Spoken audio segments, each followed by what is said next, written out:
This land was handed back over to our people by the president, the then president, who was now Baba Mbeki. Yes, he met you, I heard. He came here and he shook your hand. Yes, he was here. Yeah. And then it was a happy day that day. We made a very big ceremony, and our people were proud now to say at last they are coming back to their land. And then now it was in 2002, the year that the land was handed over to the beneficiaries. And then from there we started now to engage the Department of Human Settlement, which was then called the Department of Housing. And then now we started now to deal with this building of houses. But really, it's unfortunate that even today, our people are not able now to reach their destination. And many of them, the senior citizens of now this land, the people who know exactly who were moved from here, they are passing away without now having now touched and came now to this land. That one is really a thorn to their flesh. Many people who died waiting to come here, they're still on that side, and then they passed away on that side, but they were wishing to come here. This one is one of the houses that was disapproved by the assessment committee. It's going now to be dismantled, this one, because it didn't pass according to the criteria we are using now to build the houses. So they will start afresh now, building it now according to the specifications that are approved. We have stayed now 12 years here, and then we haven't got houses. Department said they are going to build us houses here, and then till now they haven't done that. Saying we are going to build, but it's not done. They are impatient of now staying, waiting for the government who doesn't come. So our reputation as the leaders really is in danger as a result of this housing. Even now for the development that is here, they are appreciating the development, but they say, no man, this development maybe is the one that is now delaying this now. So they don't appreciate as such the development. When you talk about the development, you're giving report here, they are not concentrating on that. What they are asking, when are we going to come back to this land? When are the houses going to be built for us? Yes, our houses now will be starting, you see, that one is starting, it's just at the corner, that one, where you see those heaps there. And then it moves around right now on this side of that one is a river. And then now it moves on this side of the river, up until those hills there, goes up on the other side of the hill. And then it comes back again, it goes back, goes up to that side of the river as well. Water, electricity, clinics, schools, roads, all that is now planned as a package now to serve our people. The Makhoba community received these 19 farms as a land claim in 2002. Subsequently, they did receive money from government to farm the land, which they farmed on their own. But unfortunately, we couldn't do it on our own. That's why we later decided to talk to the government that we can't develop the dairy because of lack of skills. So we need some guys to help us. That's why we refer the matter to the government. That's how we got the Amadlelo Agri. ADA then approached us as Amadlelo Agri to whether we would be interested in starting off in a management capacity, but evolving into a joint venture. From there, we worked very well with Keith Barrow as the leader on behalf of Amadlelo. Our dairy developed from 80 cows to 500 cows now. That's what we are milking right now. We did a business plan in conjunction with the Department of Agriculture, That identified, I think it was 56 million that needed to be spent.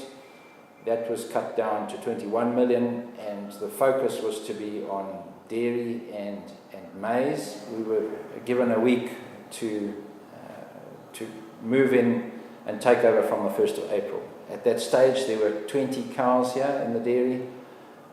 ADA were buying in another 80 cows to add to these. We searched for management. We needed to get somebody to come and manage on site. We were really blessed in sourcing Ntlangwini in Tembo, who had been a student on one of the farms that I work with. When I got here, we only had like 28 cows, 16 hectares of irrigation. It was just a simple operation. It is seen that more and more women are getting into agriculture, and well, I'm one of them. How does that feel? It's exciting. It's a bit of a challenge. It's a 24-hour job, so you have to be really passionate about it. And as a woman, what problems have you faced within this chosen field? One thing that I've experienced is that people from outside, when they come here, they think that I don't know what I'm doing. So that's very depressing. I know what I'm doing, but they just say, oh, she doesn't know what she's doing. Then in 2014, we were promised that government is going to build a dairy for Makhoba, which is a 60 points dairy, and it was done. We were very excited. Everything was like in place, and a calf shed was in place. So that's when we were relieved. We saw where we're going until now. We do need to get more irrigation in place. The objective, the immediate target is 186 hectares of irrigation to be milking 800 cows. So we're not there yet, and that needs to take place. The land is available. We have also had a feasibility done on gravity irrigation, so the possibility exists to gravity irrigate up to 240 hectares is what we've got in mind.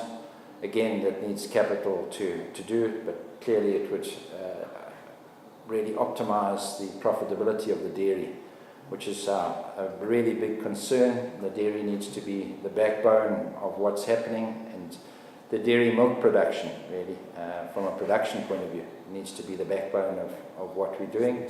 The desire is for the commercial side to be optimized, because that then needs to create the income to be used for all the community benefit.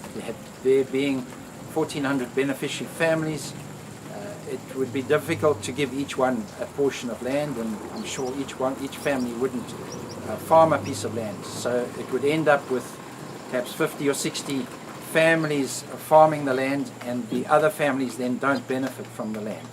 So what I've been in discussions with government that I've had, my understanding certainly is that the commercial side needs to be optimized. The money then goes into one pool, and it then gets spent for the benefit of everybody, whether it's on education, the elderly, health, recreation. We've identified a number of areas that we would like to spend on, and certainly those are amongst the most important ones that we've looked at. So it would be spending that would be for the benefit of all the families, and that's, I believe, the strength of the commercial agriculture.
Yeah, in fact, I always wanted to be a farmer because that was the only experience that I would like to see.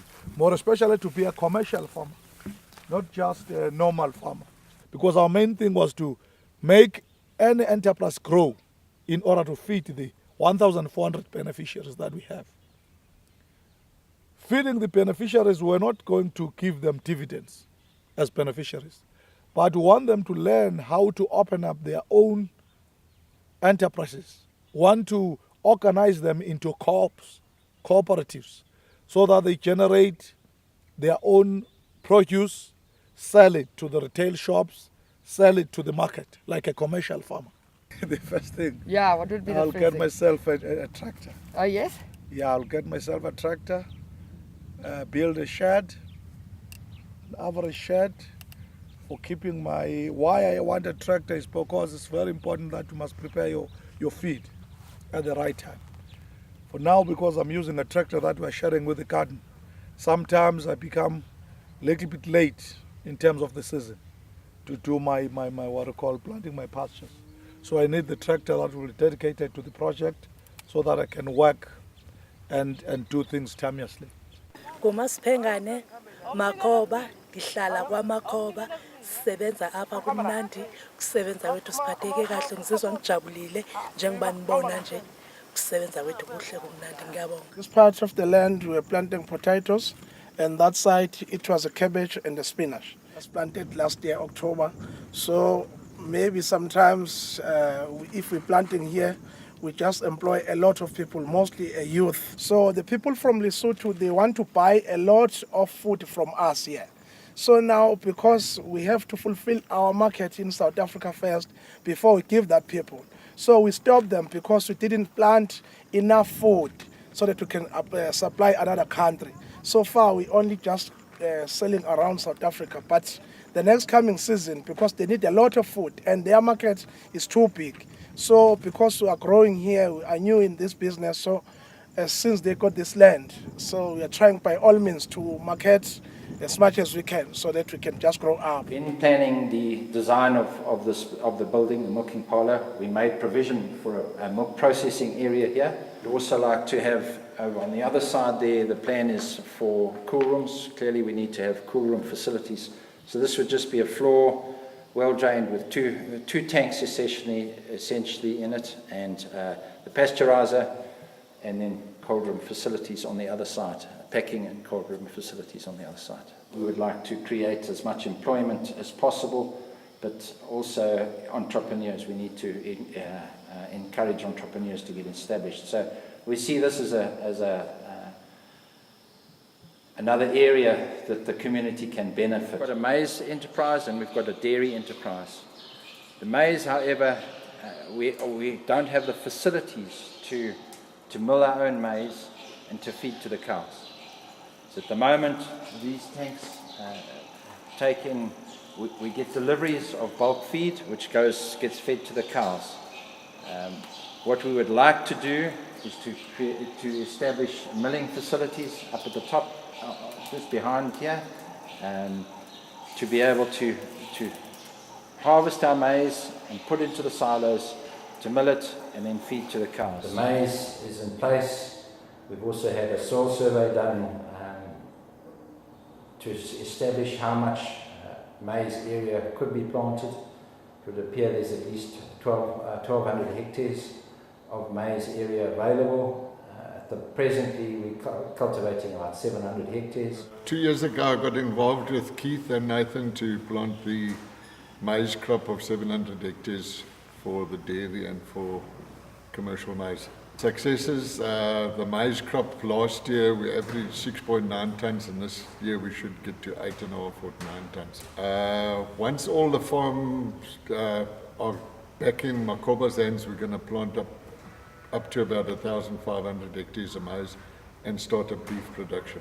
We're trying to borrow money now to expand the beef. The sheep has been expanded recently. To wait for profits to come from the dairy and the maize to expand the beef would be a rather slow process.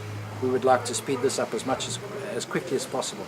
And that does need the profitability of the dairy and the maize to be optimized. 2012 we had a big snowstorm that collapsed the storage shed, so we rebuilt the storage shed. That also took a lot of that funding. So really the funding has been spent on irrigation, roads, stock watering, fencing, shedding, calf housing, the milking parlour now, which is beautiful, very modern milking parlour, 60-point rotary, that is now in place with all the bells and whistles. So the foundation has been set. The cows are brought in at the far end here. They're brought into the holding yard. They then go individually onto the rotary table. Each cow gets fed individually in the rotary table there. So there's one feeding point. Cups get put on, so the milking equipment gets put on. They come around, and by the time they've got here, these are finished milking. Each cow's production per milking is recorded, and it goes into the computer system. Then come out on the other side here through a sorting gate, so we can sort for whatever reason, for if there are any cows that need any veterinary treatment or inseminations. Otherwise they come out down the passageway here and back to the pastures. In my opinion, we've only laid the foundations of what needs to happen. The dairy, yes, the dairy is in place. There is some irrigation in place, and the other, the processing and the milk processing, the milling, the expansion of the irrigation. To my mind, all of that needs to happen to expand on what we've got. So if I had to guess, I'd say 20% of the job has been done. I feel strongly that what is expected here is in 2 to 3 years we need to accomplish what in a normal farming situation would probably take 2 generations, 50 to 60 years.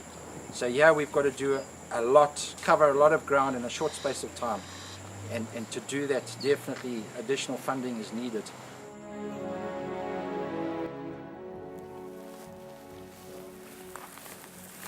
What a beautiful morning it is this morning, Chief. Yeah. We look down on the maize lands here. Yeah, it looks very good. If we had to continue with all our lands and they look like this, that means we'll be making some profit in this land. Yes, we've come a long way, but Chief, we've got such a long way to go to make money for the community. Yes, I sometimes get exasperated when I think of what we still need to do. There's more irrigation, the cows, extend the maize lands. We need to do the milling, we need to do the milk processing. There's just so much more still to do. Yeah, but I hope really government is at all times behind us. If now we present our story very good to the government, they will be assisting us. Maybe at the end of the day we will be able to do this. Yeah, let's hope so.